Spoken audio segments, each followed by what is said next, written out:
Thank you so much for joining us for CBN NewsWatch. I'm Ephraim Graham. Ahead today, dealing with a growing wave of violence after the Supreme Court overturned Roe v. Wade. The need for security at crisis pregnancy centers as they face possible attacks from pro-abortion rights groups. We have been forced to expend valuable resources for women, of up to $150,000 just to protect ourselves. And in that same Senate hearing in Washington Tuesday, an exchange between a Republican senator and a Berkeley law professor over whether men can get pregnant. The new inflation numbers once again set to show prices still rising rapidly as the White House tries to put the best face on the bad economic news. With parents across the country increasingly worried about the direction of public education, a Virginia pastor is spearheading a move to offer an alternative. Our goal is to provide children an education where they have a biblical worldview so that then they can go out into the real world and be salt and light. We'll tell you about the plans for this multi-million-dollar project and our conversation with Christian singer Ann Wilson, the voice behind the hit single, My Jesus. It was the moment that I knew that I was called to music, and specifically music for the Lord and His glory. So it's a crazy story how it all turned out. We'll hear what she has to say backstage at one of her recent concerts. All those stories and more today on CBN NewsWatch. This is CBN NewsWatch. We begin with Congress taking on the rising tide of violence in a new world order post-Roe v. Wade. Eyewitnesses on both sides of the abortion debate testified on Capitol Hill Tuesday, telling Senate lawmakers about what they've witnessed in the days since the Supreme Court's decision. CBN White House correspondent Abigail Robertson brings us the report now from Washington. The one thing both sides seem to agree on during the hearing is that the violence we've seen across the country since the leak of the Supreme Court's decision needs to stop. The violence has been overwhelming that we have sustained. In recent weeks, pro-abortion rights groups have firebombed and vandalized crisis pregnancy centers around the country that offer free health care for pregnant women and support mothers and babies. We have been forced to expend valuable resources for women, of up to $150,000 just to protect ourselves. Abortion activists argued they've been targeted by protesters too, who blockade access to their clinics. I absolutely condemn violence against everyone, including abortion providers. And claimed overturning Roe will lead to an increase in America's maternal mortality rate. People will suffer unnecessary harm as doctors wait for permission from hospital lawyers. Pro-life witnesses claimed patients given the abortion pill are not prepared for what comes next. At one point, she said she looked down, and what they told her was a clump of cells was a fully formed baby laying on the floor. This is not health care. In a heated exchange, I want to recognize that your line of questioning is transphobic. Republican Senator Josh Hawley questioned a Berkeley professor's use of the term people with the capacity for pregnancy in place of women. I'm denying that trans people exist by asking you if you're talking about women having pregnancies. Do you believe that men can get pregnant? No, I don't think women can get pregnant. So you are denying that trans people exist? Abortion proponents testified that not only do they want abortion access codified into law, but they also want Congress to do away with the Hyde Amendment, which prevents taxpayer dollars from funding abortion. Reporting from Washington, Abigail Robertson, CBN News. Thank you, Abigail. The White House braced for another bad inflation report today, set to be the highest since prices began rising sharply last year, and looking to be the highest rate of inflation in more than 40 years. Today, the government reports the Consumer Price Index for June, when gas prices were higher than now. Gas prices have dropped from slightly more than $5 a gallon down to $4.63 a gallon. That's still nearly twice as high as when President Biden took office. Food prices have climbed sharply as well. Inflation remains the top concern for voters, and it's a huge political problem for President Biden and the Democrats, who are expected to face serious losses in this year's midterm election. President Biden starts his first visit to the Middle East of his presidency today with a monumental task, assuring uneasy Israeli and Saudi Arabian officials that he is committed to preventing Iran from becoming a nuclear power. The president leaving Washington for the trip, heading first to Israel, where security has ramped up ahead of the president's arrival. Israeli officials say Iran's quickly evolving nuclear program is at the top of their agenda for talks. Talks to re-enter the deal have stalled as Iran has made rapid gains in its nuclear program. Israeli officials plan to emphasize to the president their view that Iran has calculated time is on their side and doesn't want to give any concessions. Back here at home, growing concerns over the rise in COVID infections. Health officials are sounding the alarm over the threat from a new subvariant. The White House COVID response team said Omicron subvariant BA.5 is responsible for more than half of its new infections. We are closely monitoring BA.5 and its impact. We're encouraged that serious illness, hospitalizations, and deaths have remained relatively low based on the level of infections. Right now, an average of 5,200 Americans are hospitalized every day with COVID-19, the highest number of daily admissions since February, with the U.S. averaging some 100,000 new cases a day. Coming up, teachers, parents, and students fed up with public schools are now producing alternatives in education. And ground zero is Loudoun County in Virginia. We'll hear from one area pastor with a multi-million-dollar plan to provide students with an education that's based in Christianity. The story when we come back.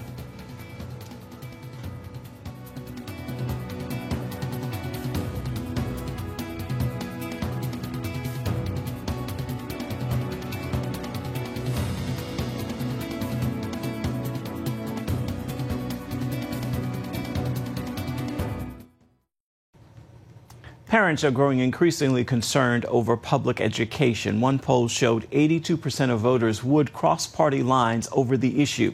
Loudoun County in Northern Virginia is considered ground zero for school controversies. In response, an area pastor is spearheading a multi-million-dollar project to offer a faith-based alternative. CBN's Tara Mergener explains. Nestled in the rolling hills of Northern Virginia sits a sprawling tree-lined campus. Classrooms inside this shuttered private school empty. Once busy halls are eerily silent, each room like a time capsule of better days. But not for long. After much prayer and discussion with our elders and pastoral leadership, we will be launching Cornerstone Christian Academy. With a campus about 20 miles from Cornerstone Chapel, the church will open the school in fall of 23. It just kind of abandoned. Yeah, I know. Initially, there will be enough space for 500 elementary and middle school students. Yeah, they have classrooms, desks, there's the gymnasium, there's a cafeteria down the hall. We're going to repurpose it for the Lord. There are also plans to expand to high school and online learning. Our goal is to provide children an education where they have a biblical worldview so that then they can go out into the real world and be salt and light. The multi-million-dollar project is Pastor Gary Hamrick's response to what's playing out in public school systems across the country. We find you, and we know we'll never be in our schools. Kids are reading this, and you're going to tell me I can't read it to you? The woman in the yellow trying to break up the fight. 3 students killed, 8 others shot. I pledge allegiance to the queers. Any religious tradition ascribes as God's will is no concern of this Congress. You shut down a club for first graders studying the Bible. Do you feel good about that? Yes, we do. Loudoun is considered the face of the nation's culture war. For more than a year, parents railing against everything from sexual assault on campus. Organizers say the walkout was to show solidarity to victims of sexual violence. To critical race theory, X-rated books in school libraries. They're perverted because there is no other rational or reasonable explanation. And transgender policies. It's abuse to a child, and it's sinning against our God. Tanner Cross's dismissal for refusing to call students by preferred pronouns became the last straw for Hamrick. Our kids need an alternative. We have to ourselves, as a church, get engaged. What can we do to help give a Christian-based, Christian biblical worldview education for our children? Abby Platt, who saw 3 children suspended for not wearing masks at school, even though the state mandate was lifted, applied immediately. LCPS has lost our trust. And we really want our children to be in an environment that is safe, where they will focus on literacy and learning instead of indoctrination. Loudoun County schools have been the subject of so much controversy. Pastor Gary knew there'd be interest locally. What he didn't expect was to hear from parents in 27 states eager to enroll their children. Cornerstone has been inundated with inquiries, and not just from parents. Teachers want out of public schools, too. By the end of the week, we had over 2,500 students pre-registered. I got over 450 emails from teachers wanting employment. The overwhelming response mirrors what appears to be a national trend. Nearly 2 million students left public schools between 2020 and 2021, with large numbers now enrolled in Christian education.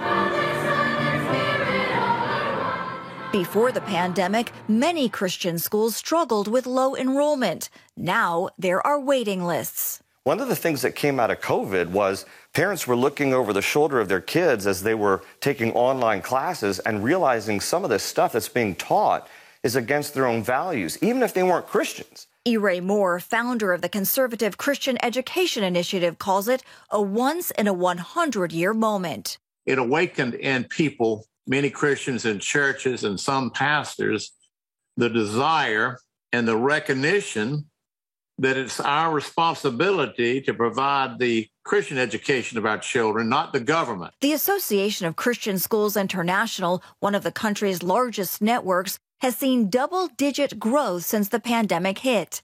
The Association of Classical Christian Schools has added some 10,000 students. The number of homeschoolers has doubled, and new Christian schools are popping up all over the country. We're seeing a resurgence in homeschool co-ops and hybrid homeschools and learning pods, and both churches and communities and even cul-de-sacs of people that are becoming very creative in what is good quality Christian value-based education. With many public schools mired in controversy, interest in Christian education is expected to keep rising. Do you think that this is part of a revival or part of an awakening of people because things have gotten so contentious? Yeah, it's definitely part of a revival that I hope sweeps across this nation in different ways, not just in terms of schools and education, but what is happening in our churches. The sleeping giant has been awakened, and parents begin to realize when their kids' future is at stake, we need to get involved. Like many church leaders, Hamrick believes Christian schooling is no longer a nicety, but a necessity. In Middleburg, Virginia, Tara Mergener, CBN News. Still ahead, our Studio 5 conversation with the singer behind the hit song My Jesus, Ann Wilson. We're talking to her backstage at one of her concert appearances, and we'll have that interview for you when we come back. Welcome back to CBN NewsWatch. It has been a wild and wonderful ride for the voice behind My Jesus, the hit single, and her new album of the very same name. We're talking about Ann Wilson, who's now on her 6th tour within the last year, and Studio 5 is backstage.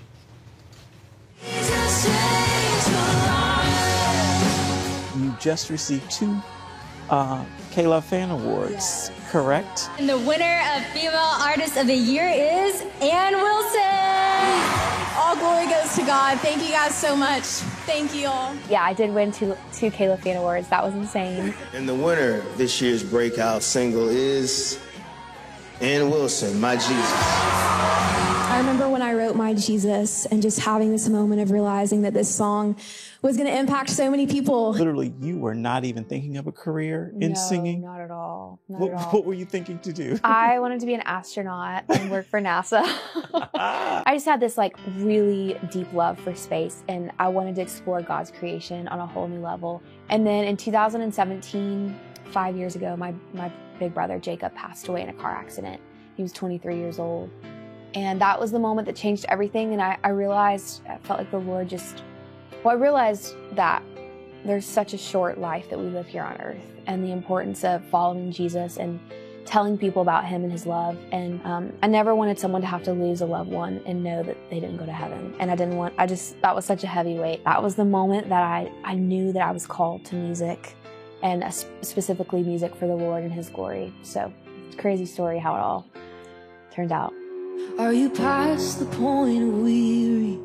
Is your burden weighing heavy? Is it all too much to carry? Let me tell you about my Jesus. So My Jesus, of course, is the breakout. This is where we got to hear Ann Wilson's voice. This is where we all fell in love. This song came from... Let me tell you about my Jesus. So right after my brother passed away, I started journaling.